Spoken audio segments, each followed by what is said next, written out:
Comics Coffee Metal Podcast, episode 171.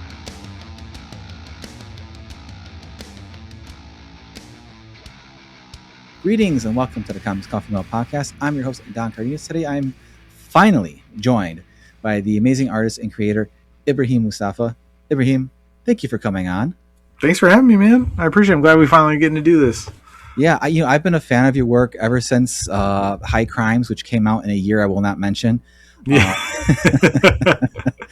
But, since then you've done so much fantastic work with Humanoids, from Count, Retroactive, Sin, and now upcoming Half-Blood.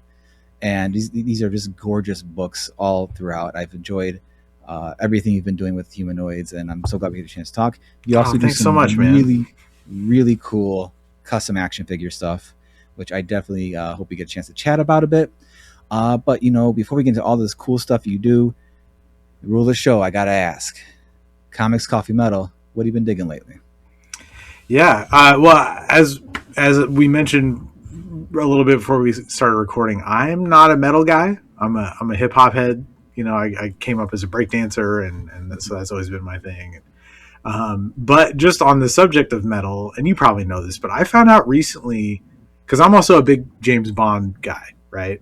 Mm-hmm. And actor Christopher Lee, Count Dooku from Star Wars, and Saruman from Lord of the Rings, he's actually Ian Fleming's first cousin, the creator of James Bond.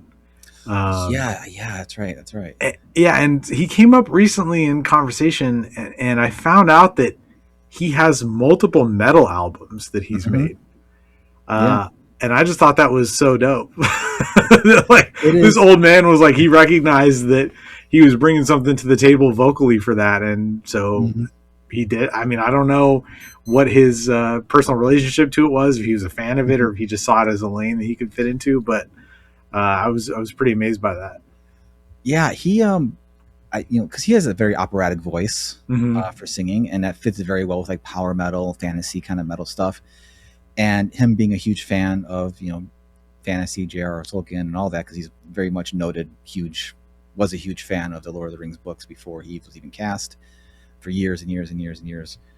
But yeah, I think if I recall correctly, he really loved it because he's like the majesty of it and the grand operatic scale of it. And there was I felt like there was a time where like any power metal band who had enough money could get a green screened Christopher Lee sitting on his throne with a little cameo vocal in their video and holding a sword randomly here and there. And, which I'm like, get that bag, sir. Just get that money. Yeah. Right. That's awesome. Yeah. That is like one of the coolest, like little side notes, I think. Cause what wasn't it?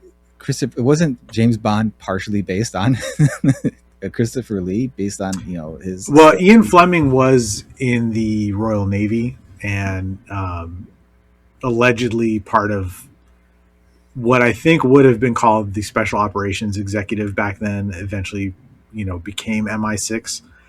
So he was, writing off of like sort of aggrandized personal experiences.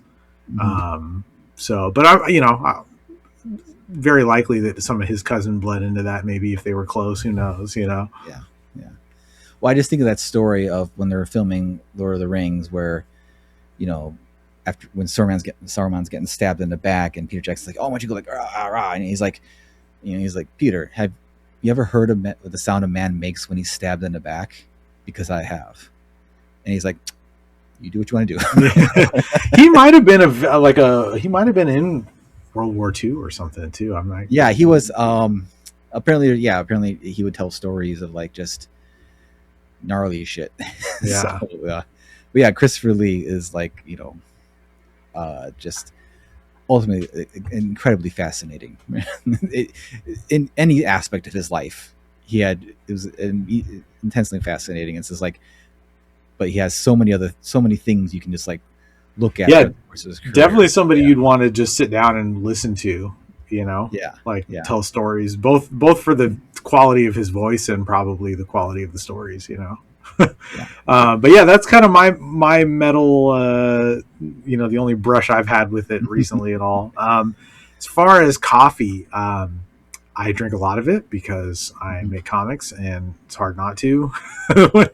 We work a lot of long hours, and I also have a YouTube channel that I'm very active with, and my wife discovered the Palestinian Coffee Company, which I believe is a U.S. based company, but they send 20% of their proceeds to a couple of different charities: Heal Palestine and the Palestinian Children's Relief Fund. So, and they have some really delicious coffee. You can get Turkish coffee from them. We got in Arabic we call it baklawa, but in baklava is kind of the Greek term and what most people refer to it as. But they have a flavor of coffee based on that's fucking delicious. Okay. Yes. So I love baklava. So. Yeah, and they do mail order, so definitely check them out. That would be my coffee recommendation. And then, as far as comics, I don't have a ton of time to read them, unfortunately, just because that's sort of it's a shoemaker has no shoes situation. But I recently picked up a book called Faster by Jesse Lonergan, I believe is how you say the last name, who's been doing some image stuff, really interesting, like sort of wordless narrative type of comics with a lot of little panels and just interesting layouts and stuff.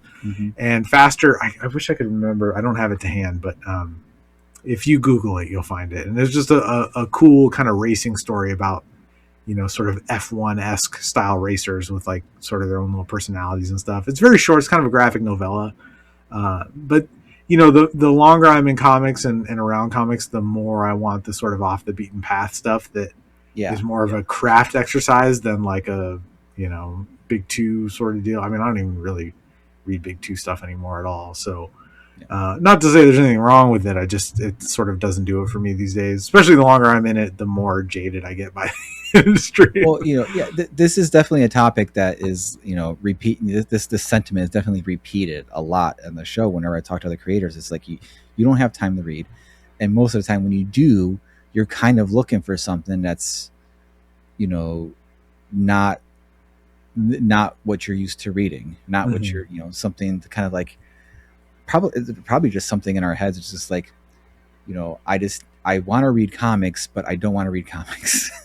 Yeah, and I think anytime you're into something that's got a different thing for me. Yeah, well, that part of that is just like the longevity of a hobby or an interest, right? You start to get into the niche stuff. Like, as we mentioned, I'm a big action figure guy, right? Yeah. I don't really collect the mainstream. I have maybe 4 Marvel Legends figures in my entire collection of a couple hundred figures. Like, I'm not into those, right?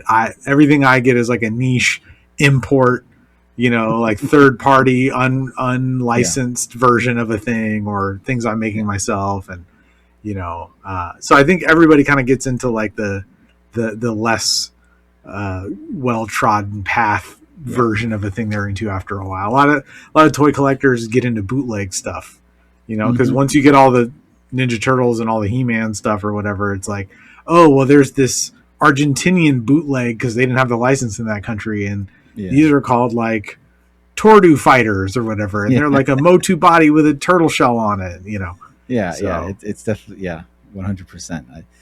I went to the Godzilla convention, G-Fest, this year or last year, I guess. Oh, nice. My daughter, and we went into the showroom, and like all the bootleg Godzilla vinyls and stuff like that were like just so fascinating.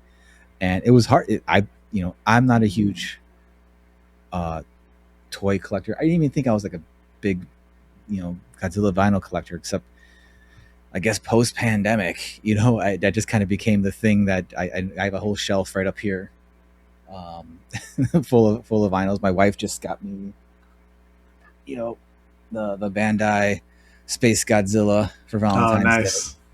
That's cool. But because I told her, I'm like, oh yeah, she's like, she saw this on my Amazon list or on my list somewhere, and she's like, I thought, did you get one of these? I'm like, well, I got the Playmates one, and it's cheaper looking, but it was a good deal. It was at a convention, whatever. And it's just that sentiment of like, yeah, I wanted the Space Godzilla and I got him and I'm fine with that. It's a little off looking, but it's cool. And the rabbit hole always keeps going eventually, right? Yeah. But, it's not like I have a weird collective personality where I need to collect lots of things. There's no reason. I don't have that kind of thing going on. But even like even all these things behind me, like, they're mostly budget ones that I get to fuck around and tweak with. And if I mess up the color or I mess up a thing, like I'm not like, I just get to mess with it, make it more my thing. That's my preference too. Like I would rather, it's funny because sometimes you get frustrated by like, I don't want to have to like fix this figure that came out, but a lot of times I kind of want to do something to it. So it feels like I'm not just buying a thing and putting it on a shelf and forgetting about it. It's like I have more of a investment into it creatively and I have more of a connection to it and there's a story to it. Oh yeah, I repainted the face on this one and the armor needed to be tweaked or whatever the case may be.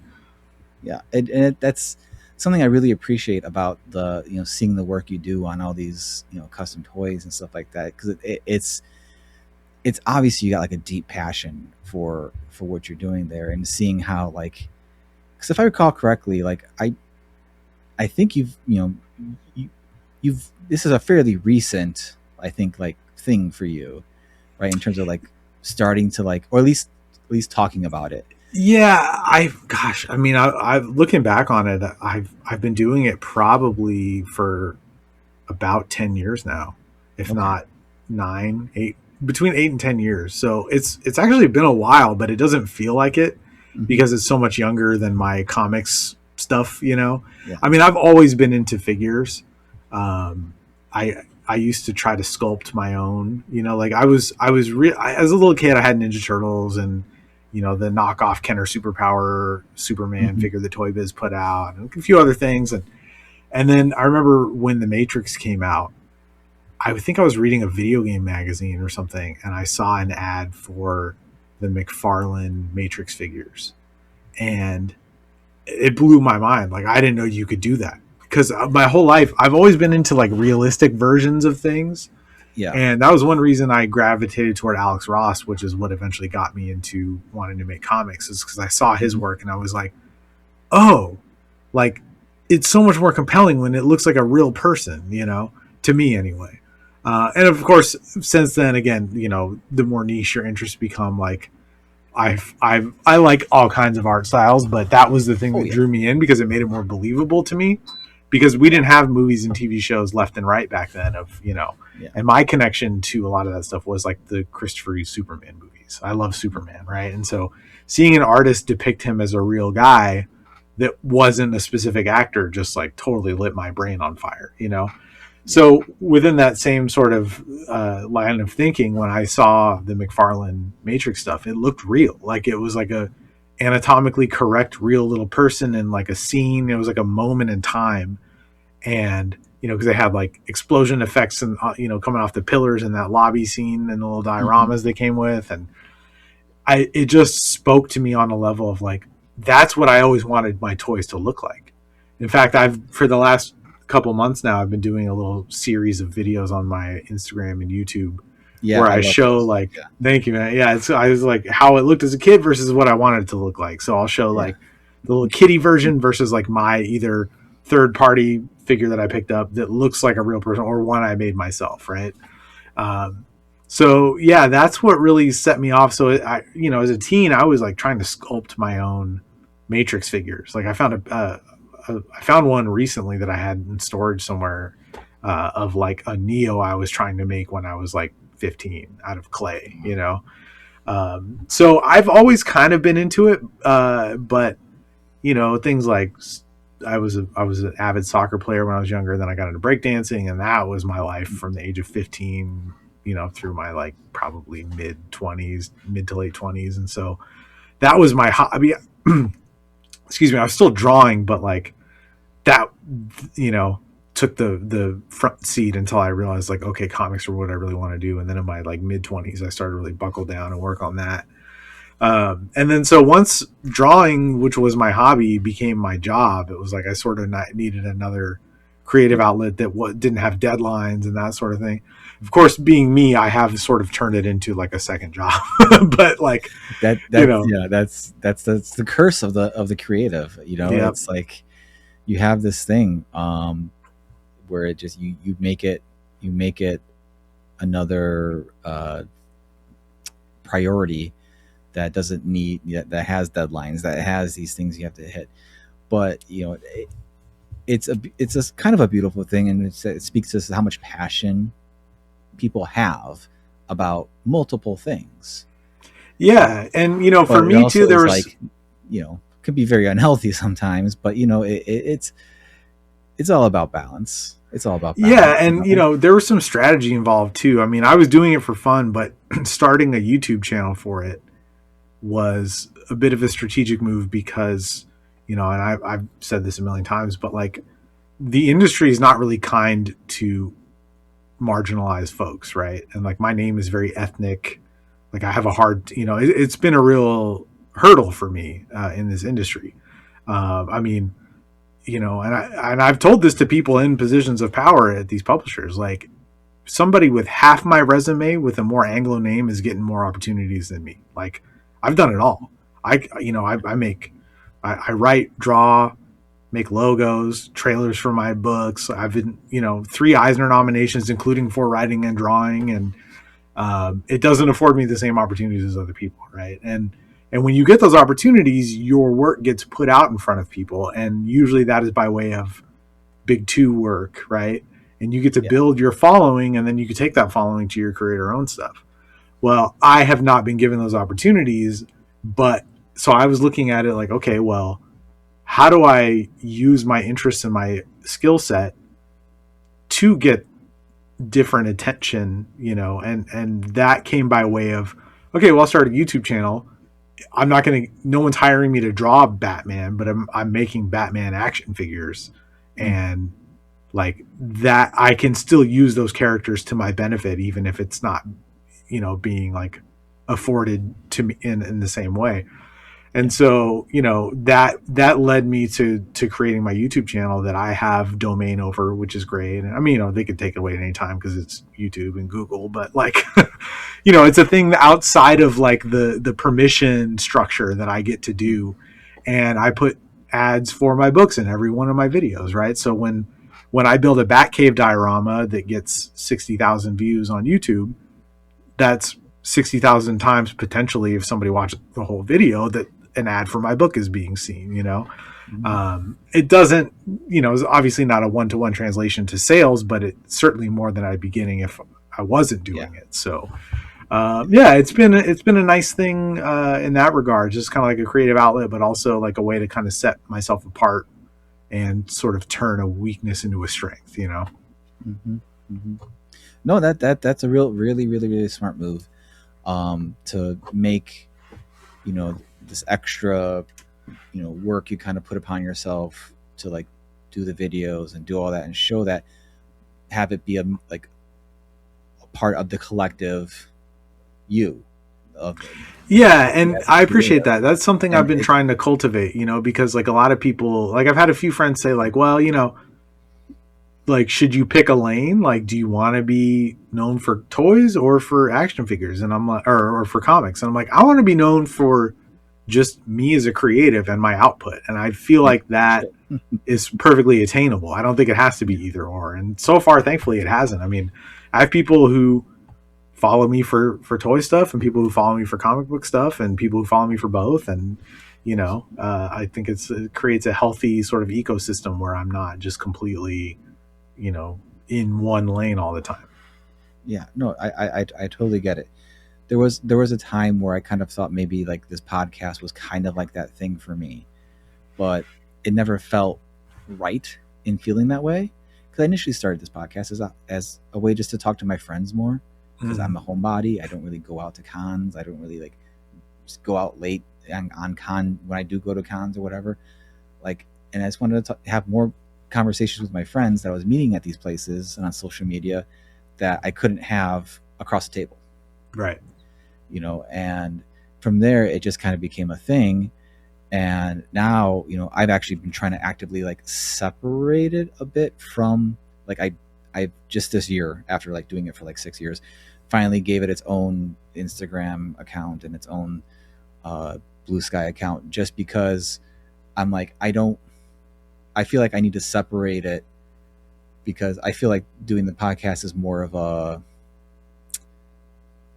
I'm just trying to help everybody. Sure. Yeah. So if doing this, I can get one or two people, or however how many, to like buy someone's book or check out this creator or whatever, I feel like that's worth my time, just because, as my wife likes to say, she's like, oh, your love language is like acts of service. Like, you just want to do things. I'm the same way. Yeah. People.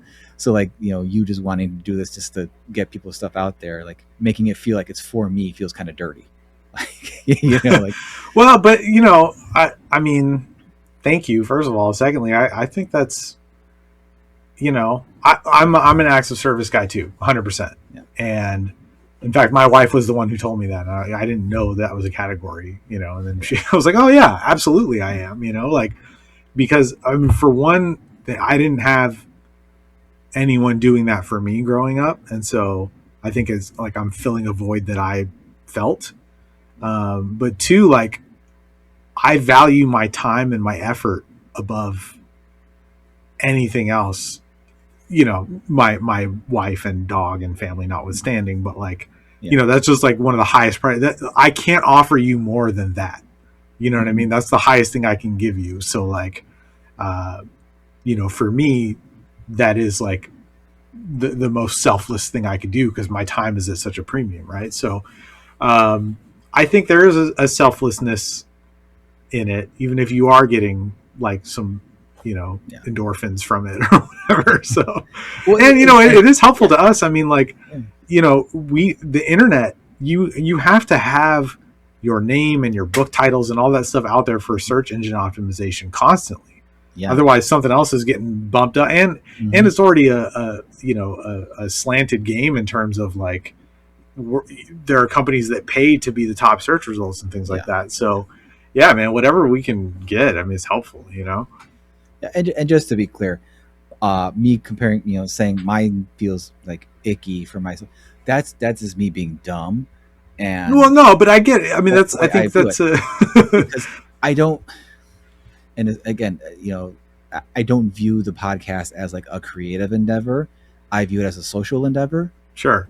And, for me, it's like, I want to keep the creative endeavors separate from that, just because, when, I do plan on releasing more music this year, I do plan on doing some other things. Like, I want to have that, like, I don't know. It's just a thing. That my experience with that, because again, the way you're doing it, I think it's fantastic. I'm really hoping there is a lot of crossover happening either way with that. I don't have the subscriber count in front of me, but like, I believe last I saw it was in the 7,000s, I think. YouTube, I just hit 12, 12 something. Yeah. So, and that's amazing, Thank you, man. Yeah, it feels good. It's been a ground up effort. I mean, I started with, none and just kind of making bad videos and, eventually kind of finding my feet. But yeah, I mean, a big thing for me has been to try to normalize my name and names like mine. And that's why I don't I don't anglicize my name, and I don't have, a lot of guys who make custom figures are like, backyard customs or, basement customs or something. Like, I use my name, because that's part of it, is like, I'm trying to sort of create, a normalcy about names like mine in creative spaces in the Western world. But also, if somebody follows me for my figures, I want them to know that that same name is on comic books, Yeah. And, and there's some damn fine comic books you've made too. So well, thank you, man. Thank you. Using this as a really crappy segue into a really lazy segue, I should say. All segues are good, man, except for those little scooter things. Fuck them. Yeah. So, again, I've been a fan of your art for ever since I saw high crimes. I got high crimes right over here. Oh, thank you, dude. That means a lot, man. And just you mentioning that you always like lean towards the realistic, and that is definitely something I've seen. Like, not that your art was never not in that realm, but like the way like it's leaned into over these past few releases has been really, really cool, because it is quote unquote grounded and realistic, but it's still very illustrative. It's still very, you're not obsessively poring over every line and everything. And kudos to Brad Simpson for amazing colors. You guys work really, really well together. Man, Brad is the best, dude. Like, yeah, it's chocolate and peanut butter over here when I see your stuff. And one of the things I really enjoyed is like, because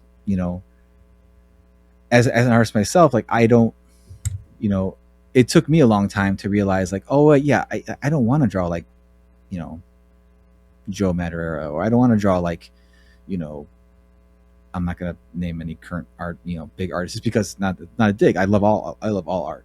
Yeah, I love weird little nasty styles, and I love the most polished whatever big two styles you can think of. It took me a while to like realize like, oh, I kind of play more into like the more like realistic proportion type of thing. Mm-hmm. And was that ever something like, did you struggle with like finding like your comfort zone in that, or was it stemming from like your appreciation of realistic comic art to begin with? Like, no, that's always where you felt it was going. That's a great question. So I think I've struggled within sometimes like that niche of feeling like I wasn't clean enough to be a superhero artist, but I wasn't messy enough to be like an indie. Like I was trying to kind of you sort of try to figure out where the balance point is for some of that stuff and where your sweet spot is. But there's always, I mean, every time I see great art, I go, I want to draw like that. I wish I drew like that. Right. And I have a Mount Rushmore or something thereabouts of, some of my favorites and stuff. But one of my best friends, a writer and artist named Ash HG, who actually has a really great book out through indie publisher 2D Cloud. And of course I'm blanking on the name of the book in this exact moment because I'm trying to think of what it's called. Oh my God. It's crazy because I've read this book multiple times, and like you can go ahead and Google it right now. I'm gonna have to just because I'm having a brain fart. He would laugh at this, but I stop and look up bands people mention and all kinds of stuff all the time. It's like we're having a conversation here. Let's figure East this District. out. Sorry, East District, because it had a different title initially, and that was the one that was in my head, and so I couldn't for the life of me think of it. Anyway, Ash, I met at a convention years ago, and we've become like best friends, and we were talking about that once, just like wanting to draw like different people, and he said to me, he was like, yeah, but like that specific artist like lived a different life than you. Like every step they've walked on their path has led them to where they are, and what their style looks like and just their influences. Like that's not your path. So like, how could you ever compare yourself to somebody else? Like, and that really brought me a lot of peace with it, because it was just like, yeah, he's right. Like no one has walked my path, and anytime I've ever tried to incorporate, like there's certain techniques I can incorporate into what I'm doing, but stylistically, I'm just not one of those people who can just ape somebody else, or just, all of a sudden, like there's a couple guys out there, like one week they're drawing like James Herron, the next week they're drawing like Quapel, next week they're drawing like Jim Lee, whatever, they can just do that. I'm not that guy. Right. Like, and I think of it kind of like trying to change the way you walk. Like you just kind of walk how you walk, there's no like, I mean, I guess you could try to stand up straighter, but eventually you're going to slouch a little bit and your shoulders are going to roll, and it just is what it is. So I've just tried to embrace it and kind of, play more with techniques that I like, rather than try to change anything that I do stylistically. But yeah, I very much, I identify as having a style that's like stylized realism is kind of what I call it. Like it's like you said, it's grounded, but it's not photorealistic. there's some sauce on it, you know. Yeah, that's a great way to put it, because you definitely have like a lot of like the especially like when you're spotting blacks and stuff like that, a lot of like just like some of like the like it conveys a lot of like the deep heavy tones of like like Steve Epting does, or like maybe Sean Phillips or someone like that, in a similar vein, and just in terms of like how like when there's deep shadows, like you feel it on the page. You feel Thank you, how man. like dark it is in that room or whatever. And another thing I really maybe I'm misremembering too much, but it feels like you also like to and since you also write these books, you have the free reign to do so for the most part. You really give moments chances to breathe. You get to have those extra little reaction shots here, that those extra panels to breathe, like you can see someone thinking, and then before they move to the next action or whatever. And that's something I always love trying to do myself, and always love seeing. And I think your storytelling has always been good, and it's just I think with your work with Humanoids, it feels like it's just taken this like next like huge leap into like a whole nother universe of like just Thank you, understanding man. of what the story is writing your own story that you're going to draw. Do you feel like that you give yourself more or less pressure as an artist to nail what it is you're thinking in your head? Yeah, well, I mean, I think, I appreciate the kind words. I think that change you saw came from writing for myself, like because I wasn't trying to guess at what somebody else wanted, or like a lot of writers just they're not visual thinkers, like it's a different skill set. And even when I write my own stuff, sometimes when I go to actually draw it, it's like, oh, that doesn't work the way I thought it would, right? Because there's just a disconnect when you're not the one Yeah. creating the visuals, right? So um, I I get the opportunity to do that kind of stuff because I can see it in my head, and that's sort of just my own storytelling instincts. And when you're translating somebody else's script, they're not always there, right? Yeah. It's more of a two-hander in that regard. So but yeah, writing for myself, man, is so much more freeing. Like, because I get to draw the stuff, I get to write the stuff that I think will be cool visually, and that I'm excited about drawing. And I think it's palpable in that regard. I always use this analogy. Anyone who has listened to more than one podcast I'm on is probably tired of hearing me say it, but I always liken it to picking out your own clothes versus having Okay. somebody else go like, oh, I saw you wear that shirt once and those and I know you have those pants. I think those would be cool together. And you're like, I would never pair those up. I think that looks stupid as hell. You want me to wear that? And then so you're like, okay, well, how do I, maybe if I like tuck the shirt in, how do I make this look not stupid? Mhm. Whereas like when you're writing for yourself to draw, you're picking out your Sunday best, outfit you'd wear on a date or to a job interview or something. You know what you look best in. Exactly. Yeah. Because I mean, like there are certain things that I feel like I know where my strengths lie, and I love drawing action, and like if I'm planning out an action scene, like I can actually physically act it out to see if it's possible, to see what it looks Yeah. like. Yeah. If somebody else is writing it, it's just going to feel like a bunch of disparate panels because Hmm.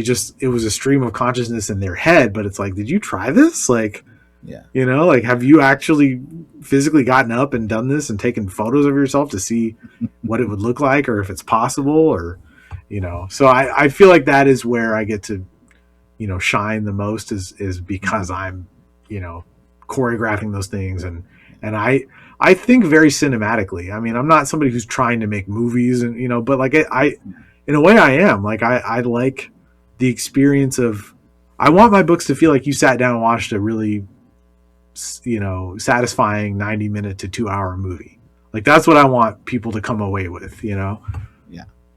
I feel like you fully hit that mark with that kind of stuff. Thank you, man. And I think a lot of these like terms we use when describing, just how we want to tell a story, like cinematic, or, you know, you know, I think some people kind of shy away from that, thinking like, well, I'm making a comic, not a movie. But it's like, no, it's like what cinematic really means in this context, because context is always important, that you're of like how you're trying to tell this story. You're not trying to you're making a comic because you're doing shit you can, like, movies can't do some of the shit you're doing. Right. You know, they're not gonna have the things you're doing.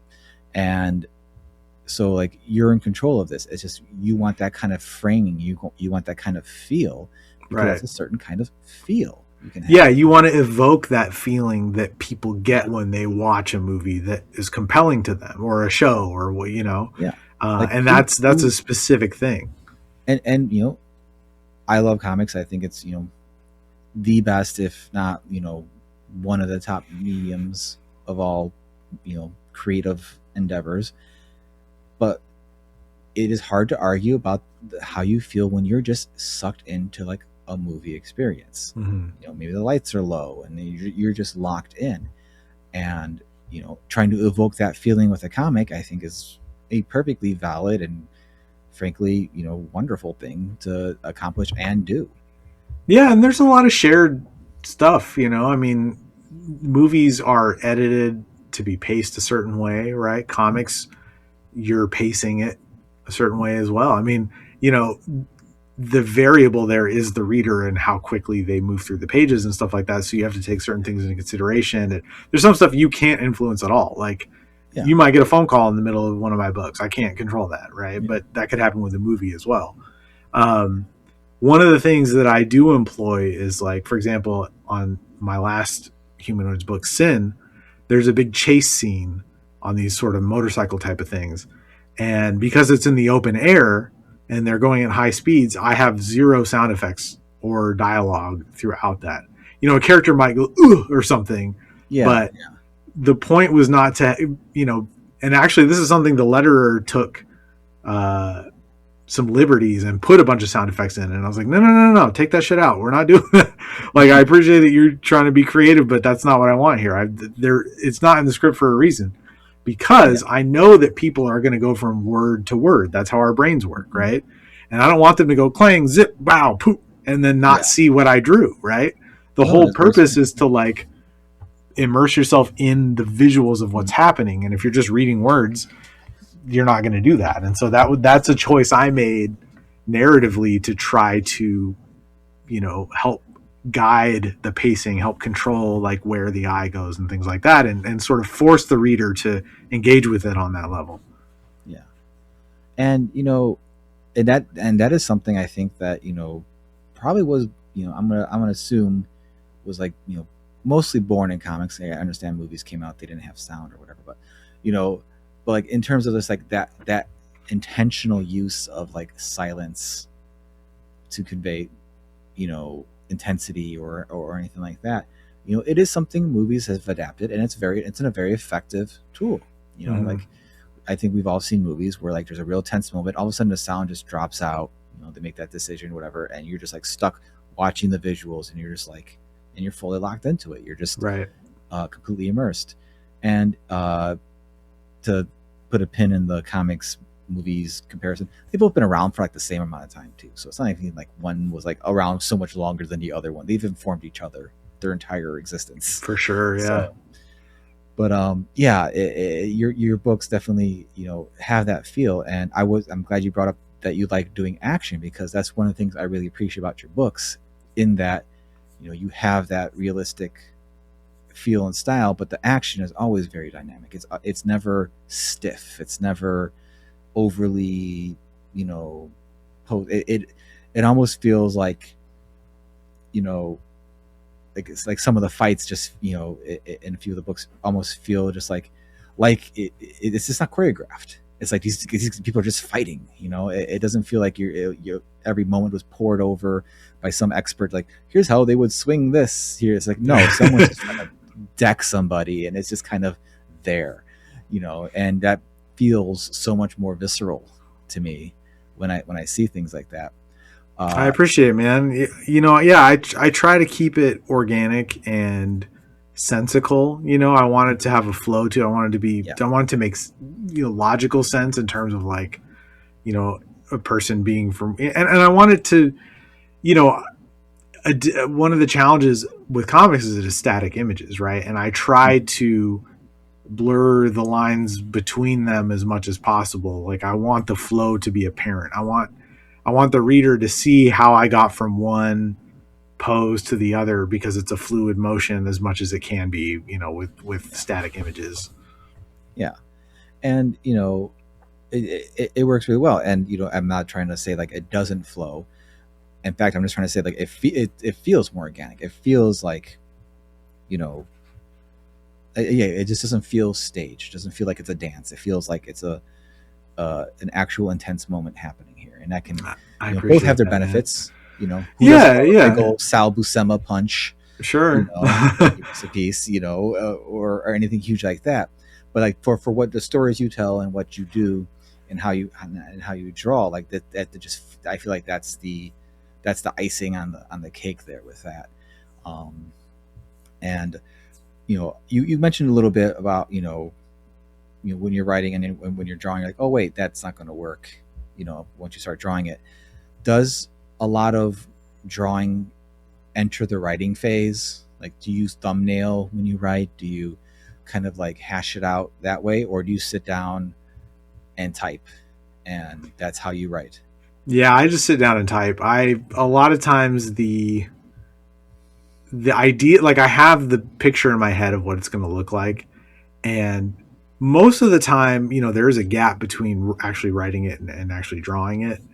And, you know, because you have to send it to an editor and make sure that, you know, they approve it. They don't, you know, usually there's some feedback or you know, or you're just waiting to get paid so that you can start the next thing or whatever. And, you know, sometimes you kind of, there's that gap in time, and you go back to it and you're like, okay, what was I thinking here? But most of the time I find that, like, I still retain sort of the images in my head, more or less. I mean, they're not super clear to me all the time, but, you know, there's a shape there. But, you know, a lot of it is sort of discovered in the actual, like, when you sit down with the script and start trying to lay it out, because, you know, I don't always imagine things in my mind's eye, like in a comic book page panel setup. Like, it's usually like a panel at a time or an image at a time, just the way our brains think about images in general. So the real work is in trying to figure out how to put those all on the same page, leave room for dialogue, etc. But yeah, I that's the hardest part of the comic for me, is actually like doing the math of laying it out. That's the part that always takes me the longest. I have to have like sensory deprivation so I can read it, and then, you know, like, I don't listen to music while I work. Like, maybe like movie scores, but a lot of times it's just like ambient background music, you know, while I'm working on layouts, because I can't listen to an audiobook. I can't watch a show. Like, I have to be locked into that part. Mm-hmm. Mm-hmm. Yeah, I always tell my wife that's the thinky time. Yeah, for sure. You know, she's literally like, you know, 3 feet from there. Whenever I'm you know, because we share the office, so like I'll have to give her a heads up, like, okay, I have to do some layouts, so it's stinky time. Yep. Please don't. Yep. Unless the house is burning down or you need me to call an ambulance. Absolutely. I need to focus here. So what one question, or I guess this is a 2-part question. Was there ever a time where artist Ibrahim had to like really correct something writer version did, and vice versa? That's a great question. I don't think so. I'm a planner. Like, I'm always kind of, you know, sort of a survival mechanism I've had to develop in my life is like sort of seeing everything a few steps ahead. And so I think I'm pretty good at spotting the pitfalls before I step on them, you know? Yeah. So yeah, no, it's usually pretty smooth. I mean, usually left to my own devices, like, I'll just, like, I work best when it's like, okay, stay out of my way and don't tell me to do anything. Don't give me dumb notes, you know? Like, I'm not adverse to taking notes, obviously. I mean, that's part of the job. But like, sometimes you just get really arbitrary ones, or ones like, what if this happened? And it's like, dude, you think I just fucking, like, sat there with my thumb, like I thought about this. I researched this. Like, don't, so yeah, ourselves. Yeah. Yeah, exactly. Right. I mean, and actually I'm starting a work for hire project like either this week or next week, but I'm also working on something on the side that I'm going to self-publish. And I've self-published before, in the sense that I did something under contract that was digital only and I printed it myself. But this is something I'm doing wholly on my own. So no editorial, no publisher telling me there's no money to promote it or taking forever to approve anything. This is just me, like, raw independent comics. I'm hand lettering this thing, like, so I'm really excited, and I have all kinds of, it's too early to talk about, but I've got all these like sort of incidental supportive things planned for it that I'm really excited about, that I've actually done a lot of the work on already before even starting the book. So yeah, I'm really excited to kind of like re-embrace my independent roots and just like do a thing that could not be possible were I working within the permission structure of comics. Well, that's awesome, and I can't wait to ask you to come back on this show and we can talk about that whenever. Thanks, that happens. Man. Yeah. But first and foremost, Half-Blood. Yes. We haven't even touched Half-Blood yet, but and I want to keep you too long, so just this episode, I'm going to look something up because I'm not sure exactly when the Kickstarter is launching as of recording. I tend to record a few weeks ahead of time. Hey, you know what, man? Me neither. I'm still waiting on the, like Humanoids, they're a boutique outfit, right? Like they don't have the bandwidth to do like a bunch of stuff all the time. So they try to do what they do, the things they are able to wrap their hands around very well. So, the relaunch of Metal Hurlant was, a very successful Kickstarter they did. That was has taken up a lot of their bandwidth.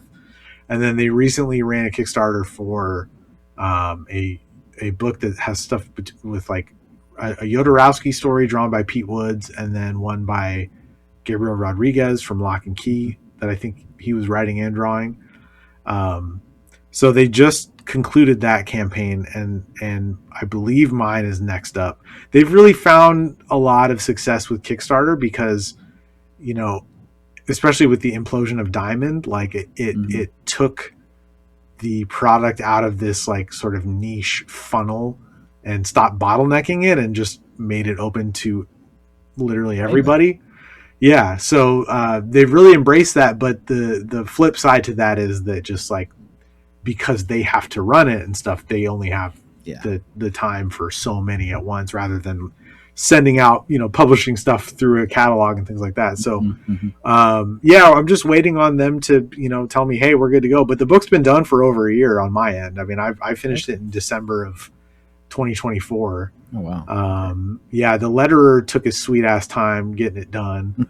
And that finally got finished. So I'm waiting on a complete PDF of it. But yeah, I mean, as far as the visuals and the writing, like that's been done for over a year. So I'm very excited to get this one out. I'm really proud of this book. I think it's visually the best thing I've ever done. And I think it's a cool story that people will dig. So yeah, I can't wait for it to be out in the world. Well, this podcast will be dropping the first week of March. So either way, there's going to be a link to either follow the campaign before it launches or go back it now as soon as the RSVPs are super helpful if you go to the Kickstarter and you click notify me on launch. And you can also, I'm going to be talking about it as soon as I'm able to. So if you follow me on Instagram, Blue Sky, YouTube, like you'll be seeing, there will be signs. And one final thing before I let you peacefully go off for the rest of your evening. And that is, this year I've been trying to embrace the idea of just doing the thing, not procrastinating, getting something done, not endlessly talking about something I'm going to do and then getting distracted or something comes up and I don't finish it, just doing the damn thing and getting it done. So I've been asking, trying to remember to ask my guests, when was a time, it doesn't have to be comics related at all, just any point in your life where you just, no matter how big, how small, where you just did the thing. You stopped worrying about it. You stopped obsessing about it. You just did it and got it done. Man, you are talking to the human embodiment of doing the thing. Let me tell you, there's never a point where I'm not doing the thing. I grew up very poor, single parent household. I mean, statistically, I should be dead or in jail at this point. And so everything I've ever done has been because I just had to do it because nobody was going to do it for me. Right. So I developed that muscle memory early on, and I've just always been very ambitious. Whether it's wanting to draw something cool, so I sit down and draw it, or, as a kid versus, now where it's like, I mean, I made that project I mentioned that's under my own steam. Like, I've written 5 issues, roughly 120 pages of script. I've done character designs. I've done, product designs, video game sprites. I mean, I've gone deep, and this is all under my own steam, no pay, just me trying to make it happen for myself. So I think that, if I had to narrow it down to one, that would be the most recent one, where there was no paycheck involved. There was nobody telling me to do it. Nobody saying, yeah, go ahead and do this, or I'll publish this. This is just me needing to make this thing because I had this idea that I was like, I think, this, I really feel like this is going to be the thing that defines my career moving forward, is this project. Like, this is going to be my Hellboy or my Invincible or what have you. You know what I mean? Yeah. I would, if I had to pinpoint anything, I would say that, just because I've been, just like stream of consciousness following this, pulling on this string and following the dopamine, and just like, really embracing the fact that, like, again, no permission structure surrounding this. It's just something I want to do, that I'm passionate about, that only I could make, given my life experiences and the things I care about. And so, it's felt really good to just kind of plow forward on that. Awesome. I can think of no better thing to just do the thing with. This is something that, only you can do, because this is and how important it is to you. So awesome. Thank you for sharing that, and I can't wait to see what it is when it comes out and you're ready to talk about it.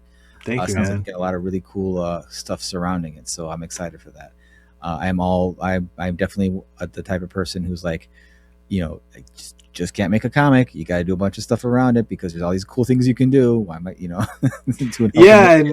I'm excited. Yeah, I found a way that narratively it makes sense to do it all too. Like, it all kind of ties together, and so I'm just hoping that I can. So exactly, yeah. And I mean, I have a real, like, vision and idea of how I want all this to go, and down to, like, the marketing stuff I want to do for it. So that's the other thing I'm excited about, is, like, in comics, you're always just like, either it's work for hire and you don't get paid royalties. So, like, why would I promote this thing? Like, there's no performance based incentive for me to promote a Dark Horse book that I was hired to draw. Like, it only serves, like, the people who make money on it on the back end. So, like, you do that, like, with my stuff, like, I'm always thinking of ideas and, to promote. And usually you have to, like, sort of run it by, your publisher, because you don't want to step on any initiative they might be doing, even though they probably don't have shit planned for it, or so it's like, this I'm really excited about. Like, I don't have to go, hey, you guys cool with this? Anybody mind me doing this? Or I'm just doing it and nobody can tell me otherwise. That's the best thing. Yeah, man. Always. Well, Ibrahim, thank you so much for taking the time to come on. Everyone, please go check out all the links in the show notes. Go follow Half-Blood. Go check out YouTube channel. Go buy the other books if you haven't read them yet. They're all fantastic. Ibrahim,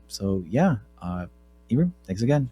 Dude, thanks so much for having me. It was great to finally get to sit down and chat with you, and I appreciate all the kind words and the insight and sharing your platform with me. So thank you.